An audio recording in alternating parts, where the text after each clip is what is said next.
আসসালামু আলাইকুম। প্রিয় দেশবাসী এবং প্রবাসে থাকা ভাই বন্ধু সকল, আমি ইন্ডিয়ার লোক, নাম সাইদুল ইসলাম।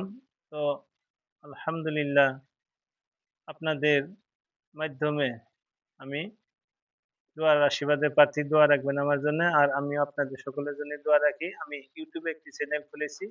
চ্যানেলটির নাম হলো সাইদুল ভাই 0.3। তো আপনারা ইসলামিক নবী গড়ে ইতিহাসগুলি ওখানে যায় ইনশাল্লাহ দেখে সাবস্ক্রাইব করে চলে আসবেন।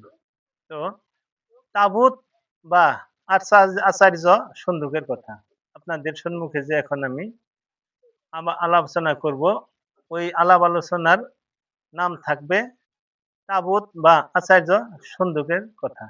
সন্দুক আপনারা চিনেনি, দামি অলংকার রাখার একটা লোহার বাক্স, সেটাকে সন্দুক বলা হয়। যাক, বনি ইসরায়েলেরা যখন পাপের চরম ধাপে নেমে আসলো এবং নবীর পর নবী এসেও যখন তাদের কোনো সুবিধে করতে পারল না, তখন তাদের অধঃপতন শুরু হয়ে গেল। কাফের হয়ে থাকার পরও তারা ধার্মিক পূর্বপুরুষদের অর্জিত মান মর্যাদা ও ধন সম্পদে এযাবৎ সমৃদ্ধ জাতি হিসেবে জীবন ভোগ করতে আসছিল। কিন্তু এবার তাদের ধ্বংস শুরু হয়ে গেল। যেসব পরাক্রমশালী জাতিকে পর্যায়ুদস্ত করে হযরত মূসা আলাইহিস সালাম ও হযরত ঈসা আলাইহিস সালাম বনী ইসরায়েলদের জন্য বিরাট সাম্রাজ্য প্রতিষ্ঠা করে গিয়েছিলেন, সেই পরাজিত জাতিদের মাঝে এমালেকা নামক এক জাতি ছিল। তারা সিরিয়া ছেড়ে আরো পশ্চিমে গিয়ে বসতি স্থান করছিল। ধীরে ধীরে তারা একটা শক্তিশালী জাতিতে পরিণত হয়ে তাদের পূর্বপুরুষদের হারানো রাজ্য পুনরুদ্ধারের দিকে মনোনিবেশ করল। চিরশত্রু বনী ইসরায়েলীদের তাড়িয়ে সদ্দেশধারদের প্রাণ নিয়ে এমালেকেরা যুদ্ধের জন্য প্রস্তুত হতে লাগলো। আর এদিকে বনী ইসরায়েলেরা আয়েশ আরাম ও বিলাসের কূলে ঢলে পড়ে পাপের রস সাগরে হাবুডুবু খেতে রইল। এজন্যে তাদের থেকে আল্লাহ তাআলা আগেই নবী উঠিয়ে নিয়েছিলেন। আলেম ফাজেল ও ভালো লোকেরাও তাদের মধ্যে আর বেঁচে রইল না।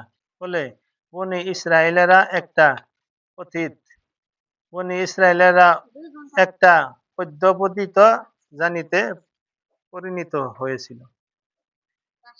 একদিন হঠাৎ রণ দামামা বেজে উঠল। বহুদিন পর বনী ইসরায়েলদের উপর বহিষ্কৃত শত্রুর আক্রমণ শুরু হলো। কিন্তু তারা সেই আক্রমণের মুখে টিকতে পারল না। এমালেকেরা এসে তাদের বহু বছরের রাজ্যে শুধু দখল করে নিল, তা তাদের পূর্বপুরুষদের অর্জিত বহু মূল্যবান ধন সম্পদ হস্তগত করল।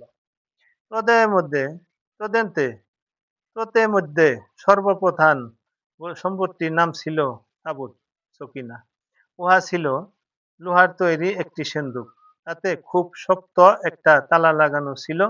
কথিত আছে এই তাবুতের উপরি ভাগটা ছিল ঠিক বিড়ালের মাথার আকৃতি বিশিষ্ট। কোনো কিছুর প্রয়োজন হলে তারা তাবুতটাকে একবার প্রদক্ষিত করত। খোদার কাছে দোয়া করলে সে প্রয়োজন মিটে যেত। যখন তারা কোনো শত্রু কর্তৃক আক্রান্ত হতো, তখনও তারা তাবুতের সাহায্য লাভ করত। তারা তাবুতকে সম্মানে সামনে রেখে লড়াইয়ে এগিয়ে যেত। তাবুতের মুখ দিয়ে তখন বেরোত বিড়ালের মতো মাও মাও আওয়াজ, হয়তো বাঘ ঘাউ ঘাউ হুঙ্কার। সে আওয়াজে শত্রুদের বুক কেঁপে উঠত এবং তারা পালিয়ে যেতে।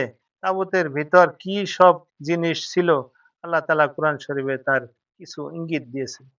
তাদের নবী তাদের বলল, তারা বাদশা হবার নিদর্শন হলো তোমাদের কাছে তাবুত আসবে, যাতে তোমাদের প্রভুর তরফ থেকে এটা সুস্থির রয়েছে এবং যাতে ওসব জিনিস ওইসব জিনিস আছে যা তোমাদের পূর্বপুরুষের মুসা আলাইহিস সালাম ও হারুন আলাইহিস সালামের বংশধররা ছেড়ে গেছে। ফেরেশতারা তা তোমাদের কাছে বেয়ে আনবে। তাতে সমুদয় নিদর্শন রয়েছে। অবশ্যই যদি তোমরা বিশ্বাস রাখো।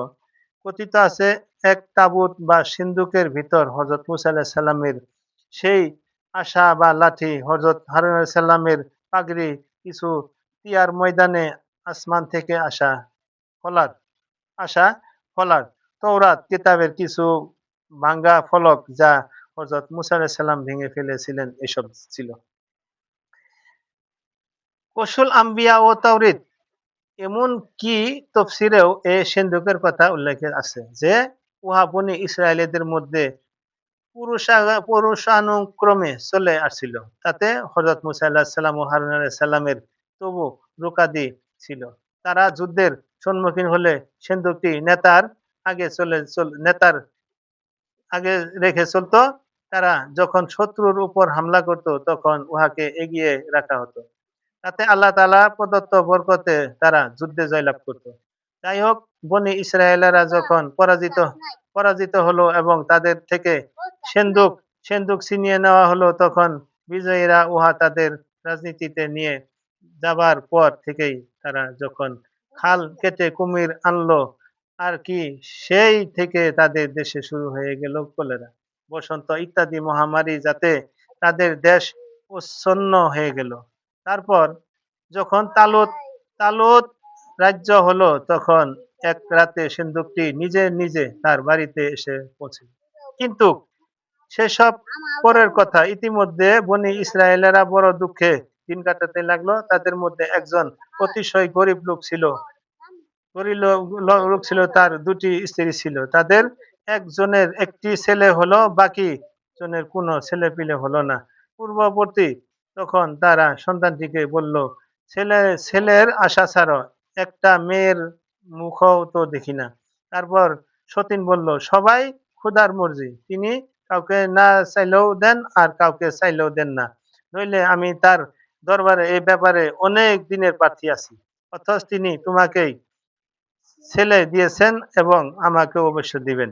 এই বলে সে সেই রাতে খোদার ইবাদতে কাটিয়ে দিল এবং সেজদায় মাথা রেখে দোয়া করলো। আল্লাহ তাআলা সে দোয়া কবুল করলেন এবং তার এক ছেলে হলো, তার নাম রাখা হলো শামুয়েল।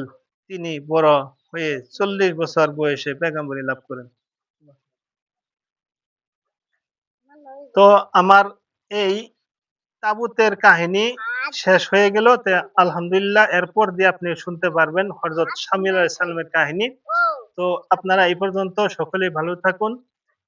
প্রত্যেকেরই দীর্ঘায়ু কামনার কাছে আজকের মতন এই গল্পের শেষ দিছি। খোদা হাফিজ। সবাই